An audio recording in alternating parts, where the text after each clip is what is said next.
जिस पत्नी को छोड़कर गया था।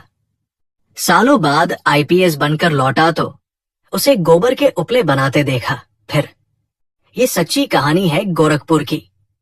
दोस्तों, सुबह का समय था। पूर्वांचल की हल्की ठंडी हवा खेतों से होकर गुजर रही थी।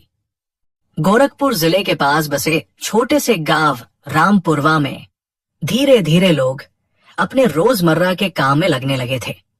कहीं चूल्हे का धुआं उठ रहा था, कहीं गाय भैंस को चारा डाला जा रहा था और कहीं औरतें आंगन में बैठकर गोबर के उपले बना रही थी।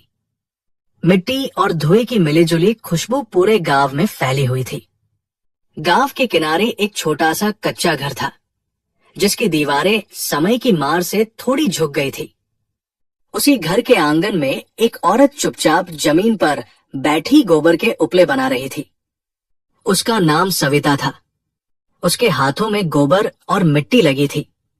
हथेलियों की लकीरों में मेहनत की दरारें साफ दिखाई दे रही थी, मगर उसके चेहरे पर अजीब सा धैर्य और शांति थी, जैसे वो जीवन की कठिनाइयों से समझौता करना सीख चुकी हो। सविता हर उपले को बड़े ध्यान से गोल आकार देती, फिर उसे दीवार पर सलीके से चिपका देती। पास ही बंधी उसकी भैंस आराम से जुगाली कर रही थी और एक छोटी गाय रस्सी से बंधी धीरे धीरे घास चबा रही थी। सुबह सुबह सविता ने खेत के किनारे से घास काटकर लाकर उनके सामने रख दी थी। उसके लिए यही रोज का काम था, जानवरों की सेवा, उपले बनाना, दूध निकालना और फिर उसे गांव में बेचकर घर का खर्च चलाना। घर के अंदर से खांसने की आवाज आई। वो आवाज रामदास की थी, जो सविता के ससुर थे। उम्र और बीमारी ने उनके शरीर को कमजोर कर दिया था। सविता तुरंत उठी, हाथ झाड़े और अंदर जाकर उन्हें पानी दिया। कुछ देर बाद वो अपनी सास सरस्वती देवी के लिए चूल्हे पर चाय चढ़ाने लगी। इन बूढ़े माँ बाप की देखभाल अब उसी की जिम्मेदारी थी। गांव की औरतें कभी कभी सविता को देखकर फुसफुसाती थी। कोई कहता बेचारी की किस्मत ही खराब है, तो कोई कहता पति शहर चला गया, पता नहीं लौटेगा भी या नहीं। मगर सविता इन बातों का जवाब कभी नहीं देती थी। वो बस हल्की सी मुस्कान के साथ अपना काम करती रहती, जैसे उसे इन तानों की आदत हो चुकी हो। सविता की आंखों में कभी कभी एक गहरी याद उतर आती थी। वो याद थी अपने पति अभिषेक दास की। वही अभिषेक जो कभी इसी आंगन में बैठकर बड़े सपने देखा करता था। वो कहता था, एक दिन मैं बड़ा अफसर बनूंगा, ऐसा अफसर जिसे देखकर लोग सम्मान से सिर झुकाएंगे।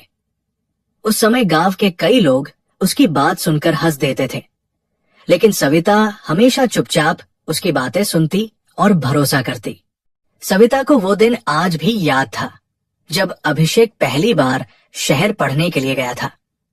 जाने से पहले उसने आंगन में खड़े होकर कहा था, सविता, अगर मैं सफल हुआ तो सबसे पहले तुम्हारे कदमों में अपनी सफलता रखूंगा।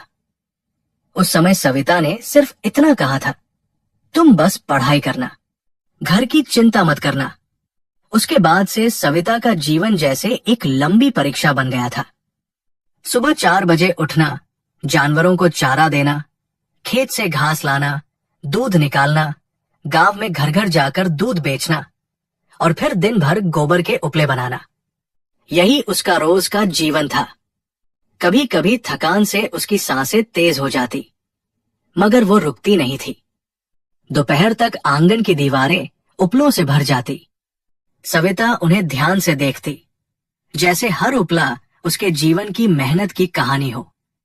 शाम को वही उपले गांव के बाजार में बिक जाते और उन्हीं पैसों से घर का राशन आता, दवा आती और बाकी बचा हुआ पैसा वह चुपचाप अलग रख देती। उस पैसे का एक हिस्सा हर महीने शहर भेजा जाता था, मगर ये बात बहुत कम लोगों को पता थी कि वो पैसा किसके लिए जाता है। सविता कभी किसी से इसका जिक्र नहीं करती थी। उसके लिए ये सिर्फ एक जिम्मेदारी थी, एक सपना जिसे उसने अपने दिल में संभाल कर रखा हुआ था। उस सुबह भी वो उसी तरह काम में लगी हुई थी। सूरज धीरे धीरे ऊपर चढ़ रहा था और गांव के बच्चे स्कूल जाने के लिए तैयार हो रहे थे। सविता ने एक और उपला बनाकर दीवार पर लगाया ही था कि दूर सड़क की तरफ से अचानक गाड़ियों की आवाज सुनाई दी। पहले तो गांव के लोगों ने ज्यादा ध्यान नहीं दिया, लेकिन कुछ ही क्षणों में सड़क पर पुलिस की 2-3 गाड़ियां आकर रुक गई। सायरन की आवाज सुनकर लोग अपने घरों से बाहर निकलने लगे। गांव में इस तरह पुलिस का काफिला बहुत कम आता था, इसलिए सबकी आंखों में उत्सुकता थी। सविता ने भी एक पल के लिए सिर उठाकर सड़क की तरफ देखा। पुलिस की एक बड़ी सफेद गाड़ी धीरे धीरे गांव के बीच आकर रुकी। दरवाजा खुला और उसमें से एक लंबा सधा हुआ नौजवान अधिकारी बाहर उतरा। उसकी वर्दी चमक रही थी और कंधों पर आईपीएस के सितारे साफ चमक रहे थे।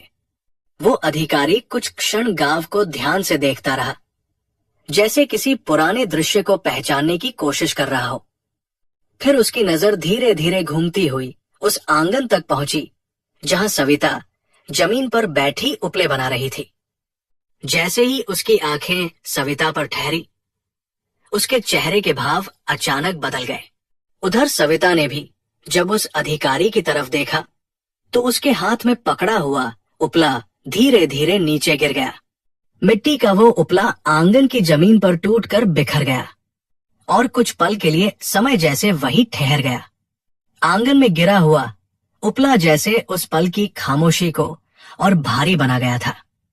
सविता कुछ क्षणों तक उसी तरह बैठी रही, जैसे उसे समझ ही नहीं आ रहा हो कि सामने खड़ा ये अधिकारी सच में वही है या सिर्फ उसकी आंखों का भ्रम। उधर गांव वाले भी धीरे धीरे इकट्ठा होने लगे थे और सभी की नजर उसी आंगन की तरफ थी। वो पुलिस अधिकारी कुछ कदम आगे बढ़ा। उसके जूते की आवाज कच्ची मिट्टी पर साफ सुनाई दे रही थी। उसकी आंखों में एक गहरी बेचैनी थी, जैसे कोई भूली हुई याद अचानक सामने आ गई हो। सविता ने धीरे से अपना सिर झुका लिया और जमीन पर गिरे उपले के टुकड़े समेटने लगी, मानो वो इस पल को साधारण बनाकर छिपा देना चाहती हो। गांव के कुछ बुजुर्ग आपस में फुसफुसाने लगे।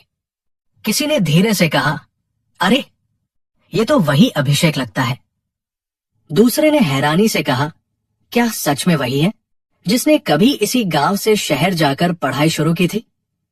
देखते देखते ये खबर पूरे गांव में फैलने लगी कि कोई बड़ा अफसर आया है। सालों पहले यही गांव अभिषेक के सपनों का गवाह था। वो एक गरीब परिवार का लड़का था, जिसके पास पढ़ने के लिए किताबें भी पूरी नहीं होती थी। कई बार वो स्कूल से लौटकर खेत के किनारे बैठ जाता और किताब खोलकर पढ़ाई करता। गांव के कई लोग उसे देखकर हंसते थे और कहते थे, अरे अभिषेक, इतना पढ़कर क्या करेगा? आखिर में तो खेत ही जोतना है। लेकिन अभिषेक उन बातों को अनसुना कर देता था। उसकी आंखों में एक अलग ही जिद थी। वो अक्सर कहता था, एक दिन मैं बड़ा अफसर बनूंगा, ऐसा अफसर कि लोग नाम सुनकर पहचानेंगे। गांव वालों को उसकी बातें मजाक लगती थी, मगर सविता को उनमें सच्चाई दिखाई देती थी। सविता उसी गांव की लड़की थी। साधारण परिवार, साधारण सपने, लेकिन दिल बहुत बड़ा। जब उसका विवाह अभिषेक से हुआ, तब उसने पहली बार महसूस किया कि उसके पति के भीतर एक अलग ही आग है, कुछ बनने की, कुछ बदलने की। शादी के बाद कई शामें ऐसी होती थी जब अभिषेक आंगन में बैठकर पढ़ाई करता और सविता चुपचाप चूल्हे के पास बैठकर रोटी बनाती। कभी कभी वो पढ़ते पढ़ते रुक जाता और कहता, सविता, अगर मैं सच में अफसर बन गया तो? सविता मुस्कुराकर जवाब देती, तो गांव के लोग गर्व करेंगे, और मैं सबसे ज्यादा। मगर उस सपने की राह आसान नहीं थी। घर की हालत बहुत खराब थी। अभिषेक के पिता रामदास खेत में मजदूरी करते थे और मां सरस्वती देवी घर के छोटे मोटे कामों से किसी तरह खर्च चलाती थी। कई बार घर में इतना भी पैसा नहीं होता था कि पढ़ाई की किताब खरीदी जा सके। एक दिन अभिषेक ने भारी मन से कहा था, शायद मुझे पढ़ाई छोड़ देनी चाहिए। घर की हालत देखकर लगता है कि अब सपना देखना भी गलत है। उस समय सविता ने पहली बार उसे डांटते हुए कहा था, अगर तुम हार मान लोगे तो ये सपना हमेशा के लिए खत्म हो जाएगा। उस रात सविता देर तक सो नहीं पाई थी।